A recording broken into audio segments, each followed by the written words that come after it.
এই ফিলিস্তিন ইসরায়েলকে আল্লাহর কসম করে বলছি, এটা তো খালি কি চলছে জানেন তো? এটা ডেমো চলছে, ডেমো। কিয়ামতের ডেমো শুরু হয়েছে, ভয় খাবেন না।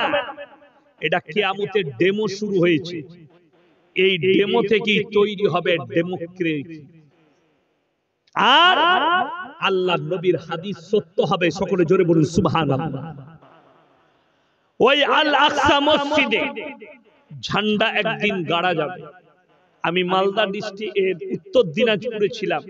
আমার আগে একজন মাস্টার মশাই খুব দামি কথা বলছিলেন যে মুসলমানদের ভয়ের কিছু নেই, গোটা পৃথিবীতে একদিন ইসলাম প্রতিষ্ঠিত হবে। জোরে বলুন সুবহানাল্লাহ। আমি স্টেজ ধরলাম, খুব দামি কথা, হাদিসটা সহি কথা, সহি হাদিস নবীজি, যে এমন একটা দিন আসবে, এমন একটা দল বের হবে যারা যুদ্ধ করে গোটা পৃথিবী দখল করে ফেলবে, গোটা পৃথিবী মুসলমান হবে। মুসান্নাব ইবনে আবু শাইবার হাদিস 40 নম্বর হাদিস। নবীজি বললেন, হে আমার সাহাবীরা শোনো, পৃথিবীটা সেই সময় গোটা মসজিদগুলো মুসল্লিতে ভরে যাবে। জোরে বলুন সুবহানাল্লাহ। কিন্তু দুঃখ কি জানেন? নবীজির চোখে পানি এলো। হে আমার সাহাবীরা শোনো, সেই সময় যে মুসল্লিগুলো মসজিদে থাকবে, তারা কেউ মুসল্লি থাকবে না, সুদ খাবে আর বড় বড় অট্টালিকা বাড়ি বানাবে, বড় বড় মার্কেট করবে, আর মসজিদে এসে নামাজ পড়বে ঈমানওয়ালা কেউ থাকবে না। এটা হচ্ছে মুসান্নাব ইবনে আবু শাইবার হাদিস। আপনার চোখে পানি আসা দরকার। সেই যুগটা কেমন যুগ থাকবে? এই যে দল দেখছেন, ইহুদি শেষ হবে, ইমাম মেহদি আসবেন, ঈসা মসিহকে আল্লাহ নামাবেন আসমান থেকে যোদ্ধা নিয়ে। দাজ্জালের অভিবাব যখন শুরু হবে, দাজ্জালকে হত্যা করবেন নিজের হাতে কে? হযরত ঈসা মসিহ। তার বুনিয়াদ মিটিয়ে দেবেন, ইসলাম পৃথিবীতে প্রতিষ্ঠিত হবে। কোরআনে আছে একটা দলের কথা, তারপরে বেরিয়ে আসবে ইয়াজুজ মাজুজ বলে একটা দল। কোরআনে আছে সূরা কাহফে, আপনার জুলকারনাইন বলে একজন বাদশা পৃথিবীতে এসেছিলেন, যিনি তিনাদিকে লোহার দেওয়াল দিয়ে ঘিরে দিয়েছেন। এই দেওয়াল ফেটে যেদিনে কিয়ামতের আলামতের মধ্যে একটা আলামত, এই ইয়াজুজ মাজুজের দলটা প্রথম তবকায় যারা বেরিয়ে আসবে, তারা যখন দরিয়ায় মুখ লাগাবে, দরিয়ার পানিগুলো শুকিয়ে যাবে। সেই সময় বর্তমানে যে মুসলমানগুলো থাকবে, ঈসা মসিহ সেই মুসলিমদিকে নিয়ে এক জায়গায়, গোপন জায়গায় চলে যাবে, গোপন ডেরায়, এবং এরা বেরোনোর পরে মারাত্মক ভাবে পৃথিবীতে হামলা করবে। যত খাবার থাকবে এক মুহূর্তের মধ্যে শেষ করে দিবে, দরিয়া পানিগুলো শুকিয়ে যাবে, এবং এরা এত হিংস্র হবে, কিছু না পেয়ে যে মানুষগুলোকে পাবে তাদেরকে ছিঁড়ে খেয়ে ফেলবে, এত হিংস্র হবে। ঈসা মসিহ আল্লাহর কাছে দোয়া করবেন, আল্লাহ তাআলা এদিকে একটা রোগ দিবেন সেই জামানায়, ভাইরাস। এমন একটা ভাইরাস আসবে যে সেই ভাইরাসটা তাদের কাছে, শুনেলেন এখন তো একটা করোনা দেখেছেন, দেখেছেন না দেখেন করোনা, এই ভাইরাস তো কিছুই নয়। আপনি অপেক্ষা করুন, এর থেকেও বড় বড় ভাইরাসের জন্য অপেক্ষা করতে থাকুন, আসছে সামনে এর থেকেও বড় বড় ভাইরাস। তার আগে বাবা বাঙ্গা বলে একজন, তিনি ভবিষ্যৎবাণী করে গিয়েছেন, যদিও আমরা ভবিষ্যৎবাণীতে বিশ্বাসী নয়, কেউ করবেন না, জোরে বলুন ইনশাআল্লাহ। ভবিষ্যৎ একমাত্র আল্লাহ রাব্বুল আলামিন জানেন, বাকি ভবিষ্যতের মালিক পৃথিবীর কেউ নয়। কিন্তু শুনেন, এই পৃথিবীতে তৃতীয় বিশ্বযুদ্ধ একদম আসন্ন, খুব তাড়াতাড়ি। অর্ধেক নবীজির হাদিস আছে, কিয়ামতের পূর্বে পৃথিবীতে এমন একটা যুদ্ধ ঘটবে, যখন মানুষ যুদ্ধ করে এমন ভাবে যুদ্ধ হবে, অর্ধেক দুনিয়া ধ্বংস হয়ে শেষ হয়ে যাবে, অর্ধেক দুনিয়া ধ্বংস হবে। কেন? এই তৃতীয় বিশ্বযুদ্ধ যেটা হবে, সেটা পরমাণু যুদ্ধ হবে, অন্য কোন যুদ্ধ নয়। যতগুলো বড় বড় দেশ পৃথিবীতে আছে, সবার কাছে পরমাণু আছে। ভারতের কাছে আছে, পাকিস্তানের কাছে আছে, আপনার চাইনার কাছে আছে, সব থেকে বেশি রাশিয়ার কাছে আছে, সব থেকে বেশি 6525টা না 30টা পরমাণু বোমা খালি রাশিয়ার কাছে আছে, 5225টা আমেরিকার কাছে আছে। এই দুটো দেশের কাছে সব থেকে বেশি পরমাণু আছে। আজকে দেখুন মুসলিম দেশগুলো চুপচাপ বসে আছে, আর ফিলিস্তিনের গাজার শিশুরা, নিরীহ মানুষরা মারা যাচ্ছে। তার কারণ একটাই, আমি কি বললাম? প্রথমেই বলেছি দ্বীনি শিক্ষা, কলমের প্রয়োজন। আরবের বাদশা সালমান প্রিন্স কিছুদিন আগে একটা ড্যান্সের প্রোগ্রাম করেছিল আরবে। যে আর্টিস্টটাকে দাওয়াত দিয়েছিল তার নাম হচ্ছে শাকিরা, একজন পপ স্টার, কানাডার মনে হয় না কোথায় বাড়ি। তার একটা স্টেজ শো ভারতের মুদ্রায় 25 থেকে 30 কোটি টাকা। একটা স্টেজ শো করবে মানে ডান্স করবে, গান করবে, সে 25 থেকে 30 কোটি নিবে। সালমান প্রিন্স এই টাকা খরচ করে তাকে দিয়ে ড্যান্সের প্রোগ্রাম করেছে। নাউজুবিল্লাহ বলে আরবের মাটিতে। এগুলো হচ্ছে কিয়ামতের আলামত। আপনি বলুন আরবটা ধনী দেশ না গরিব দেশ? ভারতের থেকেও ধনী, ভারতের থেকেও ধনী আমার মুসলমান ভাই, কিন্তু কষ্ট হচ্ছে তাদের কাছে পরমাণু শক্তি নাই। তারা খেয়েছে, আরাম করেছে। পৃথিবীতে যদি কারুর কাছে সব থেকে প্রথমে বেশি পরমাণু থাকা দরকার ছিল, তো আরবের কাছে থাকা দরকার ছিল। সব থেকে পরমাণু শক্তিধর দেশ যেগুলো হওয়া দরকার ছিল, এগুলো মুসলিম রাষ্ট্রগুলো হওয়া দরকার ছিল। কেন? এদের কাছেই তো ভান্ডার, তেলের ভান্ডার, সোনার ভান্ডার, তেলের খনি, সোনার খনি ইরাকের কাছে, ইরানের কাছে, আপনার আরবের কাছে। এই সমস্ত মুসলিম রাষ্ট্রগুলো এরা খালি রাজা বাদশাদের পেছনে খরচ করেছে, নিজেদের ऐश ও আরামে। আরবের লোকরা এখনো রান্না করে খায় না। বাংলাদেশের লোক, পাকিস্তানের লোক তাদের বাবুর্চি, তারা কি করে? রান্না করে। তারা তাদের রান্না করে, প্লেট ধুয়ে দেয়, প্লেট করে খাওয়ায়। আমার মুসলমান ভাই, আমি আপনাদেরকে অনুরোধ করে যাচ্ছি, সবাই কিছু করেন আর না করেন, সন্তানদিকে শিক্ষা দিবেন। জোরে বলুন ইনশাআল্লাহ। সবাই বলুন ইনশাআল্লাহ। মাদ্রাসায় পাঠান, সন্তানকে দ্বীনি শিক্ষা দেন, সন্তানকে স্কুল কলেজে শিক্ষা দেন। ডাক্তার করুন, প্রফেসর করুন, ইঞ্জিনিয়ার করুন, ভালো মাস্টার করুন, যেন সমাজের বুকে তারা আমাদের কিছু কাজ, মূল্যবান কাজ করতে পারে আমার মুসলমান ভাই। তা না হলে পরকালে আপনি কিন্তু পাকড়াও হবেন, পরকালে আল্লাহর কাছে আপনি ধরা পড়বেন, আপনি রেহাই পাবেন না। ওই জন্য প্রত্যেকটা ভাইকে অনুরোধ করব যে আপনারা নিয়ত করে নেন, ছেলেদিকে কিছু করি আর না করি, আমরা যা করেছি আমাদের সন্তানদিকে দ্বীনি শিক্ষা দেব। জোরে বলুন ইনশাআল্লাহ। যারা কোরআন জানেন না, আমি অনুরোধ করব ইমামের কাছে সময় দেন, ইমামের কাছে সময় দিয়ে আপনারা কমপক্ষে কোরআনের শিক্ষাটা নেন ইমামের কাছে। যারা যুবক আছো কোরআন জানো না, কোরআন শিখে ভাই আমাকে কোরআনটা শিখিয়ে দেন।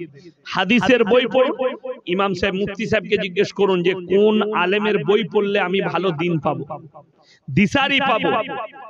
আজকে কষ্ট কি জানেন তো? আপনি আপনার পরিবারকে তারবিয়ত দিতে পারলেন না, আপনি আজকে দুয়ার মহতাজ হয়েছেন, আপনি দোয়া করা শিখেন। আপনার বিবি দোয়া করতে পারেন। রমজান মাসে আমাদের দেশের কিছু মেয়ে আছে, তারা কি করে? কাগজে লিখে দেয় আমার 3 খতম কোরআন। বিসমিল্লাহ।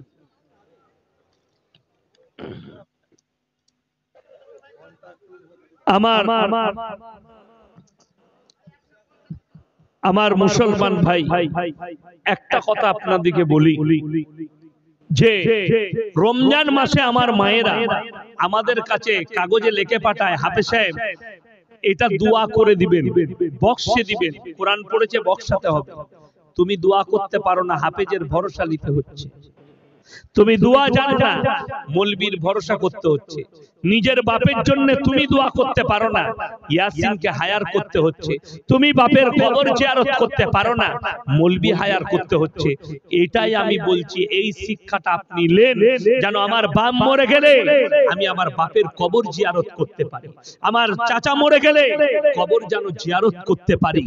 আরে আপনি এমন দিনই শিক্ষা নেন যেন আমার বাপ মরে গেছে, ইমামের কাছে ইজাজত নিলাম, হুজুর আমি জানাজার নামাজ পড়াতে পারবো, বাপের নামাজটা আমি পড়াবো, আপনার কাছে ইজাজত নিচ্ছি। ইজাজত নিতে হবে কিন্তু ইমামের কাছে, নিজে থেকে পড়ালে হবে না। ইমাম সাহেব যদি বুঝেন যে আপনার মধ্যে হ্যাঁ অতটা জ্ঞান ইমাম সাহেব দিতে পেরেছে যে আপনি পড়াতে পারবেন কিংবা ভালো পারবেন, ইমাম সাহেব বলে ঠিক আছে তোমার বাপের জানাজা তুমি পড়াও, অসুবিধা নাই, আপনি পড়ান। কষ্টের বিষয়, বাপের জানাজা তো দূরের কথা, আমাদের সমাজে মাইয়াত বাড়িতে যায়, এলান হয়েছে জোহরের পরে জানাজার নামাজ, মসজিদে ফরজ নামাজ হচ্ছে, মুসল্লিরা আছে 200টা লোক উজু করে বাইরে বসে আছে, তারা জানাজার নামাজ পড়বে। ঝাঁটা খাবে না খাবে না কবরে? আমি বললি খারাপ বলবি? বলবি কেন? আমি হক কথা বলছি তো। এই যেমন আমাদের সমাজে লোক মরে গেলে পাশা পড়ে যায় জিলাপি হুজুরদের, পাশা পড়ে যায় গুটকা খোরদের, খাবার পাশা, এরপরে কোরআন খানি করে ভাত খাবে, ফাতিহা করে খাবে, কি বুঝলেন, আর জান্নাতে পাঠাবার লেগে একবার খাবে। এই করেই তো পেট চলে। তোমাকে কে বললে 40-এ খানা করতে হবে? সব থেকে বড় দুঃখ, মানুষ মারা গেছে, আমার এলাকায় আমি গেছি তো বেটা বসে আছে, বাপ মারা গেছে, কাঁদছে, আল্লাহ আমার বাপকে জান্নাতি করুন। ওর ভাই আপনি দোয়া করুন আল্লাহ আপনার বাপকে জান্নাতি করুক। একজন গ্রামের লোক এসে বলছে তোর গোয়ালে যে গরুটা ছিল জবাই করে দিল। মাথা খারাপ, আর ইয়ে আরো জোরে কাঁদছে। ই তো দেখছে যা হয়েছে হয়েছে, তো আবার চালালি বুকে একটা ছুরি। ৭৫,০০০-এর হেলে গরু, চাষের গরু চালিয়ে দিয়েছে, যা বুঝে করবে। ইয়ে আরো জোরে কাঁদতে লেগে যাও, আল্লাহ গো বাপ চলে গেল। ও তো বাপের লেগে কাঁদে নাই, গরুর লেগে কাঁদছে। আমার বাপ যা হয়েছিল হয়েছিল, 40 কেজি গোশ এনে লোককে খাই দিতাম, তো গোটা গরুটাই চালিয়ে দিলে 1.5 কুইন্টালের, যা বুঝে করগা, খানা করে খাবে। হাদিস শুনেলেন আমার ভাইয়েরা, আল্লাহর নবীর হাদিস, যে বাড়িতে মাইয়াত হবে 3 দিন তার বাড়িতে চুলা জ্বলতে দিও না, এটা প্রতিবেশীর হক। যদি সেই বাড়িতে রান্না হয়, মাইয়াতের বাড়িতে খাওয়া যাবে না। আমি ইয়াসিন বলে গেলাম, মেদিনীপুরের কোন মুফতি যদি আমার কথাকে কেটে দেয়, তার জুতোর মালাক বাইক ক্যামেরা নেব। এটা হাদিস শুনালাম। তার বাড়িতে রান্না হওয়া যাবে না, যেহেতু তার দুঃখের দিন। খানা খারা করবে প্রতিবেশীরা। দ্বিতীয় নম্বর, রমজান মাসে মাইয়াত হলে খানাই রান্না করা যাবে। আমাদের দেশে রমজান মাসেও জানাজার ময়দানে এলান করছে, আসসালামু আলাইকুম ভাইরা, মেহমানরা আপনারা খানা খেয়ে তারপরে যাবেন। যে এলান করবেন তিনি কবরে কেলানি খাবেন। একদম হারাম এলান করাটা। রমজান মাসে কি খানা? যদি বলেন আরে ভাই অসুস্থ মানুষ আসবে, অসুস্থ লোককে কে বলেছে জানাজা পড়তে যেতে? কথাটা বুঝতে পারেননি? অসুস্থ মানুষকে তো আসার বলা হয় না, এটা ফরজে কিফায়া না। যদি কারোর জানাজার নামাজ ছেড়ে যায় গুনাহ হবে কি? কথা বলে না, গুনাহ হবে না। যদি জানাজার নামাজ ছেড়ে গেলে গুনাহ না হয়, তাহলে আপনার পাটা খুঁড়া হয়েছে, কে আসতে বলেছে?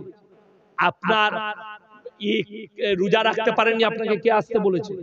রোজা রেখে আসবে। আর প্রতিবেশীর বাড়িতে রান্না। আমাদের দেশে তো যা মরে যায়, কি বুঝলেন? ভাই মরে গেছে, না হলে বুনাই, কি বুঝলেন? বোন এসে আছে, 2 দিন হয়ে গেল, 3 দিনে পালন করছে। 3 দিনে সকালবেলায় উঠে, কি বুঝলেন, ময়দা ভিজুতে লুচি ছাকবে, লুচি। ভাই মরে গেল, ভাই চলে গেল, ভাই কি করে গেল গো, আর আটা বেলছে, তো খাবে? ওটা নাটকের কান্না। আমি বললেই বলে মেয়েদের জন্য এটা কেন বলে? ইসলামী শরীয়তে শুনেলেন আমার মায়েরা, মানুষ মরে গেলে 3 দিনে নাই, 4 দিনে নাই, সাতার ফায়দা নাই, ঘাটে উঠা নাই, নফল নাই। ইসলামে 40 দিনের খানা নাই। যদি বলেন কি করব, 40 দিনে যদি মনে হয় বাপের জন্য 50,000 টাকা রেখেছি, এটা বাপের ইসালে সওয়াব করব, ওই টাকাটা তোমার গ্রামে মসজিদের কাজে লাগিয়ে দাও, সাদকায়ে জারিয়া, কিয়ামতের সকাল পর্যন্ত নেকি পাবে। আমি মৌলভী শওকতের বেটা বলে গেলাম, কিয়ামতের সকাল পর্যন্ত। মাদ্রাসার তালিবে ইলমরা বই কিনতে পাচ্ছে না, তাদেরকে হাদিসের কিতাব কিনে দেন, তার ইলমটা আপনাকে দোয়া দিবে। সেই হাদিসের কিতাব যতজন পড়বে ততজনের ইলমটা আপনার বাবা মায়ের জন্য দোয়া পাবে। বড় কষ্ট লাগে, দাওয়াত করে ইয়াসিনকে খাইয়েছেন, আমি 2 দিন খাবো, 3 দিনের যখন খেয়ে দেব প্যান্ডেল থেকে বেরোবো, ওই চালটা কোথায় নিয়েছিল বে, একদম ভালো লোক, কোন বাবুর্চি রেঁধেছে বে, একদম মাংসটা সিদ্ধ হয়নি। এই তো বিচার করতে করতে ঘর যাব। আর বড় কষ্টের বিষয়, আর আপনি যদি আমার ভাই যান, যদি মসজিদে দেন, মাদ্রাসায় দেন, বিল্ডিং এর কাজে লাগান, তো শুনে রেখে দেন, সকাল পর্যন্ত, কিয়ামতের সকাল পর্যন্ত আপনার বাবা মা নেকি পাবে। সবাই করব, জোরে বলুন ইনশাআল্লাহ। আমার মুসলমান ভাই, এতক্ষণে আওয়াজটা ঠিক হলো, কখন থেকে না, এতক্ষণে ঠিক হলো। আমার গলা পর্যন্ত টেনে নিয়েছে, জানেন এত দামি মাইক লাগিয়েছে।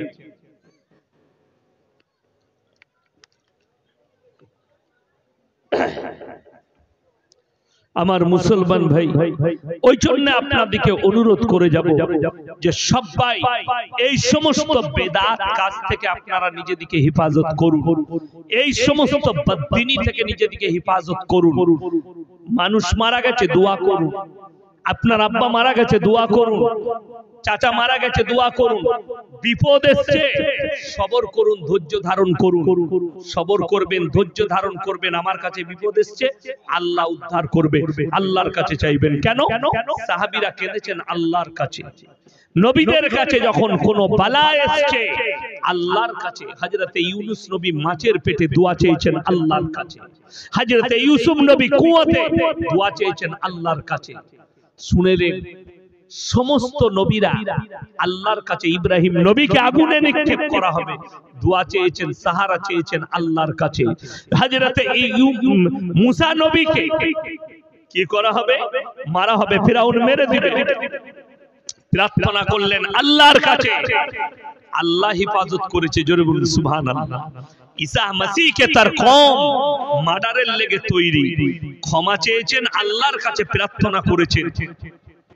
আর বড় কষ্ট লাগে, আপনার কাছে বিপদ এলে আপনি আল্লাহকে বাদ দিয়ে পীরের কাছে চাইতে যাচ্ছেন, কবরের কাছে চাইছেন, গাছতলায় চাইছেন। আপনার কিরকম দৃষ্টতা, বড় কষ্ট লাগে। আপনাদেরকে বুঝিয়ে দিই, যদি এই গ্রামে 2টো দোকান থাকে, একটা হিন্দু পাড়ায় আছে, একটা মুসলিম পাড়ায়, দুটোই বিস্কুট চানাচুরের দোকান। আপনি যদি, ওটা আবার আপনার চাচার দোকান, আপনার পাড়ায় যেটা আছে, আপনি আপনার চাচার দোকান ছেড়ে আপনি যদি নরেনের দোকানে বিস্কুট চানাচুর কিনতে চান, কথাটাই কিন্তু 2টো মানে দাঁড়াবে। কটা বললাম? 2টো। একটা হচ্ছে হয় চাচার কাছে মাল নেই, নাইলে চাচার সঙ্গে আপনার কথা নেই। ঠিক কিনা? কথা বুঝতে পেরেছেন? ঘরের পাশে চাচার দোকান, চাচার কাছেও চানাচুর বিস্কুট সবই বিক্রি হয়, আমি যাচ্ছি নরেনের দোকানে কিনতে। 2টো মানে দাঁড়াবে, হয় চাচার কাছে মাল নেই, তা না হলে চাচার সঙ্গে কথা নেই। তো যারা মাজারে যায়, রওজা থানে দরগায় যায়, 2টো মানে দাঁড়াবে, হয় আল্লাহর কাছে মাল ফুরিয়ে গেছে, না হলে আল্লাহর সঙ্গে আর ঝামেলা চলছে, যার কারণে মাজারে গেছে। যদি বলেন কেন মাজারে পাওয়া যাবে না, শুনেন, বোম্বেতে হাজি আলী বাবার মাজার আছে, আছে না? নাই? পানিতে দেখবেন। আমার যখন জলসা শেষ হয়ে যায়, আমি বোম্বে ঘুরতে যাই, ওখানে থাকি। তো আমার কাজ হলো, রাতের বেলায় আমার ভাইয়ের বিরাট কারখানা আছে এমব্রয়ডারি, তো আমি ওর কাছে থাকি। তো রাতের বেলায় এসার পরে খানা খেয়ে আমি সমুদ্রের কিনারায় যাই।